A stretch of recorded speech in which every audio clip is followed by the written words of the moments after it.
may gusto kong ipa-plancha. Usap kasi. Hindi maayos sa mga lunch kasi. So,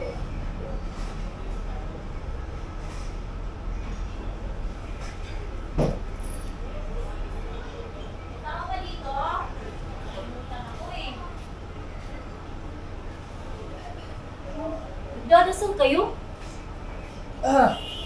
Mahal. Oo. Papalit na ako bago man lang umakyat eh. Naka-uniforme, Lando?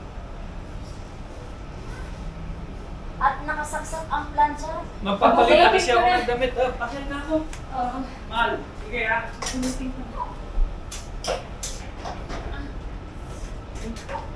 Yung sorry ito. Balik na ako sa simbahan. Sasama na ako para makapag-umpisa tayo sa mga kasalanan natin. Eh, magpalit ka na doon. Sige, bilisan mo. Antay kita dito. Okay. Naiisip siya, naiisip. Diskupyado, diskupyado. Diskupyado, diskupyado. Napatingin mo sa hagdanan sa taas, sa asawa. Tingin dito.